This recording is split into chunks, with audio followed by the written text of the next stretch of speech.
ആകാശവാണി നിയമസഭ വാരാന്ത്യ അവലോകനം തയ്യാറാക്കിയത് ശ്രീകുമാർ പള്ളിയിലേത്ത്, കേരള കൗമുദി, തിരുവനന്തപുരം. അവതരണം അഞ്ജന പുതിയമഠം. പ്രതിപക്ഷത്തിന്റെ പതിവ് ഇറങ്ങിപ്പോക്കോടെയാണ് പോയ വാരത്തിലും നിയമസഭാ നടപടികൾ തുടങ്ങിയത്.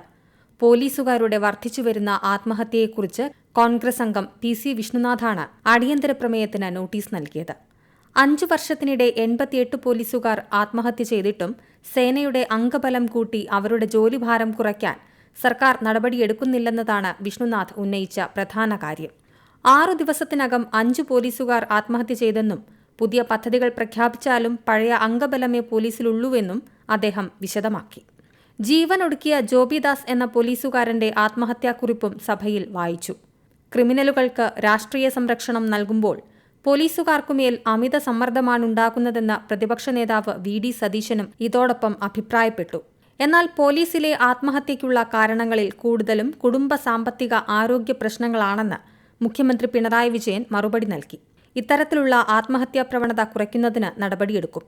പരിശീലന കാലയളവിൽ തന്നെ സാമ്പത്തിക അച്ചടക്കം സംബന്ധിച്ചും ആയോധന കലകളിലും മനോബലം വർദ്ധിപ്പിക്കുന്നതിനും പരിശീലനം നൽകുമെന്നും മുഖ്യമന്ത്രി വ്യക്തമാക്കി. പോലീസിനെ നിയന്ത്രിക്കുന്നത് ജില്ലാ ഏരിയ കമ്മിറ്റികളാണെന്നും ബാഹ്യമായ ഇടപെടൽ ഇല്ല എന്ന് നെഞ്ചിൽ കൈവച്ച് മുഖ്യമന്ത്രിക്ക് പറയാൻ കഴിയുമോയെന്നും പ്രതിപക്ഷ നേതാവ് VD സതീശൻ ചോദിച്ചു. മേലുദ്യോഗസ്ഥർ ചെവിപൊട്ടുന്ന ചീത്തയാണ് കീഴുദ്യോഗസ്ഥരെ പറയുന്നത്. ക്രിമിനലുകൾക്ക് രാഷ്ട്രീയ രക്ഷാകർതൃത്വം നൽകുകയാണെന്നുകൂടി പ്രതിപക്ഷ നേതാവ് ആരോപിച്ചതോടെ ഭരണ പ്രതിപക്ഷ അംഗങ്ങളുടെ ബഹളത്തിലേക്ക് കാര്യങ്ങൾ നീങ്ങി. ഇതിനിടെ പോലീസുകാരുടെ യോഗ പരിശീലനത്തെ ചൊല്ലിയും വിഷ്ണുനാഥും മുഖ്യമന്ത്രിയും ഉരസലായി. മാനസിക പിരിമുറുക്കം കുറയ്ക്കാൻ പോലീസുകാർ യോഗ ചെയ്യണമെന്ന അഭിപ്രായമാണ് മുഖ്യമന്ത്രി പ്രകടിപ്പിച്ചത്. 24 മണിക്കൂറും ജോലി ചെയ്യുന്ന പോലീസുകാർക്ക് യോഗ ചെയ്യാൻ എവിടെ സമയം ലഭിക്കുമെന്ന് വിഷ്ണുനാഥ് ചോദിച്ചു. യോഗ ചെയ്യാൻ പ്രത്യേക സമയവും സ്ഥലവും ഒന്നും വേണ്ടെന്നും ജോലിക്കിടയിൽ തന്നെ യോഗ ചെയ്യാനാകുമെന്നും മുഖ്യമന്ത്രി തിരിച്ചടിച്ചു.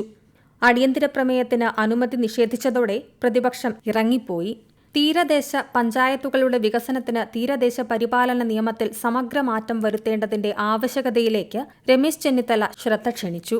തീരദേശത്തോട് ചേർന്ന് കിടക്കുന്ന 175 പഞ്ചായത്തുകളിൽ തീരദേശ പരിപാലന നിയമത്തിൽ ഇളവു തേടിയെന്നും ഇതിൽ 66 പഞ്ചായത്തുകളുടെ കാര്യത്തിൽ കേന്ദ്രം അനുകൂല തീരുമാനമെടുത്തെന്നും മുഖ്യമന്ത്രി പിണറായി വിജയൻ പറഞ്ഞു.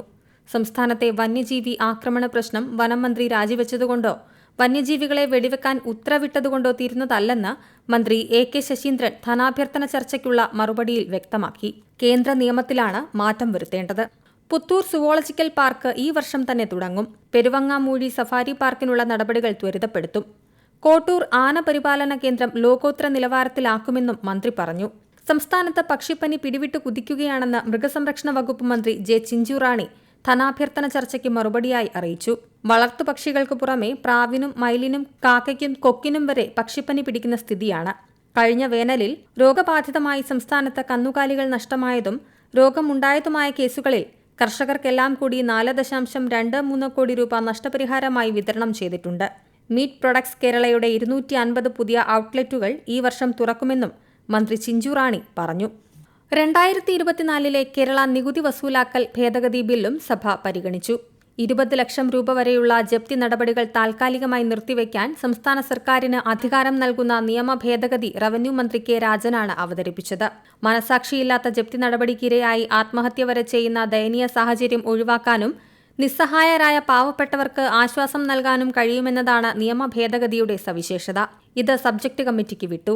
പകർച്ചവ്യാധി തടയുന്നതിൽ സർക്കാർ പരാജയപ്പെട്ടെന്ന് ചൂണ്ടിക്കാട്ടിയുള്ള അടിയന്തര പ്രമേയമാണ് ചൊവ്വാഴ്ച ലീഗ് അംഗം TV ഇബ്രാഹിം കൊണ്ടുവന്നത്.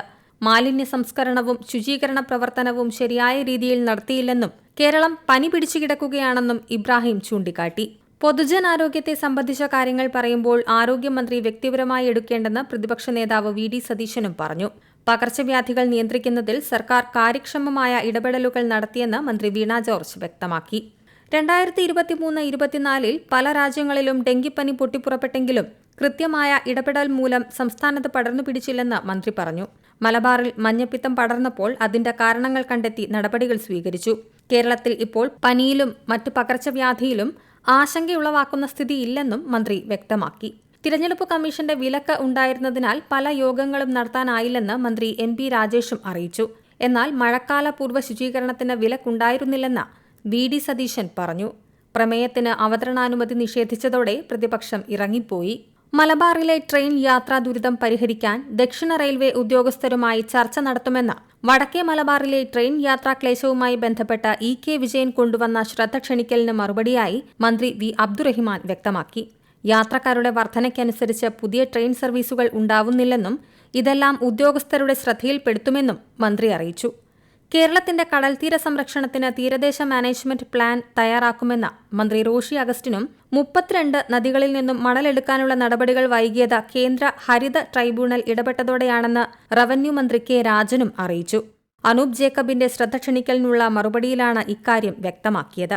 തദ്ദേശ സ്ഥാപനങ്ങളിൽ നിന്നുള്ള സേവനങ്ങൾ സുഗമമായി ലഭിക്കാനും രാജ്യത്തെ ആദ്യ സമ്പൂർണ്ണ ഡിജിറ്റൽ സംസ്ഥാനമാക്കി മാറ്റാനും അഴിമതി തടയാനും ലക്ഷ്യമിട്ടുള്ള കെ-സ്മാർട്ട് സംവിധാനത്തെ അട്ടിമറിക്കാനുള്ള നീക്കം അനുവദിക്കില്ലെന്ന് തദ്ദേശ എക്സൈസ് വകുപ്പ് മന്ത്രി എം.ബി. രാജേഷ് പറഞ്ഞു. ധനാഭ്യർത്ഥന ചർച്ചയ്ക്ക് മറുപടി പറയുകയായിരുന്നു അദ്ദേഹം. സോളാർ വൈദ്യുതിക്ക് ജനറേഷൻ നികുതി 1.2 പൈസയിൽ നിന്ന് യൂണിറ്റിന് 15 പൈസയാക്കിയ നടപടി പിൻവലിക്കുമെന്ന് ധനമന്ത്രി കെ. എൻ. ബാലഗോപാൽ അറിയിച്ചു. സംസ്ഥാന ബഡ്ജറ്റിലാണ് നികുതി കൂട്ടാൻ തീരുമാനിച്ചിരുന്നത്. 4 നിയമ ഭേദഗതി ഉൾപ്പെടുത്തിയുള്ള ധനകാര്യ ബില്ലിന്റെ ചർച്ചയ്ക്ക് മറുപടി പറയുകയായിരുന്നു ധനമന്ത്രി. ബിൽ സംയുക്ത സബ്ജക്ട് കമ്മിറ്റിക്ക് വിട്ടു. കോടതി ഫീസുകൾ കൂട്ടുമ്പോൾ കുടുംബ കോടതിയിലെ ചെലവുകളെ അതിൽ നിന്ന് ഒഴിവാക്കണമെന്ന നിർദ്ദേശവും സർക്കാർ പരിഗണിക്കും. ഈ 2 തീരുമാനങ്ങളും സബ്ജക്ട് കമ്മിറ്റിയുടെ പരിഗണനയ്ക്ക് ശേഷം തിരിച്ച് നിയമസഭയിൽ പരിഗണിക്കുമ്പോൾ ഉൾപ്പെടുത്തുമെന്നും മന്ത്രി അറിയിച്ചു. സെന്റ് തോമസ് ഡേ പ്രമാണിച്ച് ബുധനാഴ്ച സഭ സമ്മേളിച്ചില്ല. കാര്യവട്ടം ക്യാമ്പസിലുണ്ടായ അനിഷ്ട സംഭവങ്ങളുടെ ചൂടുമായാണ് വ്യാഴാഴ്ച സഭ സമ്മേളിച്ചത്. പ്രതീക്ഷിച്ച പോലെ ഇതേ വിഷയമാണ് പ്രതിപക്ഷം അടിയന്തര പ്രമേയമായി കൊണ്ടുവന്നത്. അടിയന്തര പ്രമേയത്തിന് അവതരണാനുമതി തേടിയ കോൺഗ്രസിലെ എം. വിൻസെന്റ് മുഖ്യമന്ത്രിക്കെതിരെ രൂക്ഷ വിമർശനമുയർത്തി. സിദ്ധാർത്ഥിന്റെ ആത്മഹത്യയടക്കം അക്കമിട്ട് നിരത്തി. കെ.എസ്.യു. നേതാവ് സാന്റോസിനേറ്റ മർദ്ദനവും ആൾക്കൂട്ട വിചാരണയും വിശദീകരിച്ചു. സംഘർഷസ്ഥലത്തെത്തിയ തന്നെയും പോലീസ് നോക്കി നിൽക്കെ എസ്.എഫ്.ഐ. പ്രവർത്തകർ ആക്രമിക്കാൻ ശ്രമിച്ചു. എസ്.എഫ്.ഐക്ക് മുഖ്യമന്ത്രി രാഷ്ട്രീയ രക്ഷാകർതൃത്വം ഒരുക്കുകയാണെന്നും അദ്ദേഹം ആരോപിച്ചു. സിദ്ധാർത്ഥൻ സംഭവത്തിന്റെ വേദന മാറും മുമ്പ് വീണ്ടും ക്രൂരമർദ്ദനം നടത്താൻ എസ്.എഫ്.ഐക്ക് ആരാണ് അനുവാദം കൊടുത്തതെന്ന് വി.ഡി. സതീശൻ ചോദിച്ചു. മുഖ്യമന്ത്രിക്ക് മഹാരാജാവാണെന്ന ഭാവമാണെന്ന് പ്രതിപക്ഷ നേതാവ് വി.ഡി. സതീശൻ പറഞ്ഞപ്പോൾ താൻ മഹാരാജാവല്ല, ജനങ്ങളുടെ ദാസനാണ്, ജനങ്ങൾക്കുവേണ്ടി എന്തും ചെയ്യുമെന്ന് മുഖ്യമന്ത്രിയും തിരിച്ചടിച്ചു. ഏറെ നേരത്തെ ബഹളത്തിനൊടുവിൽ പ്രതിപക്ഷം ഇറങ്ങിപ്പോയി. റോഡുകളുടെ പരിതാപകരമായ അവസ്ഥ പരിഹരിക്കുന്നതിൽ സർക്കാർ ദയനീയമായി പരാജയപ്പെട്ടെന്ന് ചൂണ്ടിക്കാട്ടിയുള്ള അടിയന്തര പ്രമേയത്തിന് അനുമതി നൽകാത്തതായിരുന്നു വെള്ളിയാഴ്ചയിലെ പ്രതിപക്ഷ ഇറങ്ങിപ്പോക്കിന് കാരണം. കരാറുകാർക്ക് പണം നൽകുന്നതിൽ അലംഭാവമാണെന്നും അതിനാൽ കരാർ എടുക്കാനും പണി നടത്താനും ആളില്ലെന്നും ജനങ്ങളുടെ നടുപൊടിയുകയാണെന്നും പ്രതിപക്ഷ നേതാവ് വി.ഡി. സതീശൻ ആരോപിച്ചു. കുഴികളില്ലാത്ത റോഡിനായി ശാസ്ത്രീയ രീതികൾ അവലംബിക്കുമെന്നും റോഡിൽ ഒരു കുഴിപോലുമില്ലാത്ത കേരളമാണ് സ്വപ്നമെന്നും മന്ത്രി പി.എ. മുഹമ്മദ് റിയാസും പറഞ്ഞു. പ്രതിപക്ഷത്തിന് പ്രസംഗിക്കാൻ കൂടുതൽ സമയം നൽകുന്നെന്നാരോപിച്ച് സ്പീക്കർ എ.എൻ. ഷംസീറും മുൻ സ്പീക്കർ കൂടിയായ മന്ത്രി എം.ബി. രാജേഷും കൊമ്പുകോർത്തതും വെള്ളിയാഴ്ചയിലെ കൗതുകമായി. റോഡുകളുടെ ശോച്യാവസ്ഥ സംബന്ധിച്ച അടിയന്തര പ്രമേയ നോട്ടീസ് അവതരിപ്പിച്ച മുസ്ലിം ലീഗിലെ നജീബ് കാന്തപുരത്തിന് 16.22 മിനിറ്റ് സമയം അനുവദിച്ച സ്പീക്കറുടെ നടപടിയെയാണ് എം.ബി. രാജേഷ് ചോദ്യം ചെയ്തത്. മന്ത്രിമാർ സംസാരിക്കുമ്പോൾ പോലും സ്പീക്കർ സമയക്രമം കൃത്യമാണെന്ന് ഉറപ്പിക്കാറുണ്ടെന്നും അടിയന്തര പ്രമേയ നോട്ടീസ് അവതരണത്തിന് കീഴ്വഴക്കം ലംഘിച്ച് 16.22 മിനിറ്റ് അനുവദിച്ചെന്നുമായിരുന്നു എം.ബി. രാജേഷിന്റെ വിമർശനം. എന്നാൽ നിയമസഭയിലെ ഡിജിറ്റൽ ക്ലോക്കിന്റെ തകരാറിനെ തുടർന്നാണ് കൂടുതൽ സമയമെടുത്തതായി കാണിച്ചതെന്ന് സ്പീക്കർ വിശദീകരിച്ചു. ഏതാനും ദിവസമായി നിയമസഭയുടെ ഡിജിറ്റൽ ക്ലോക്ക് പണിമുടക്കിലായിരുന്നു. നിങ്ങൾ കേട്ടത് നിയമസഭ വാരാന്ത്യ അവലോകനം.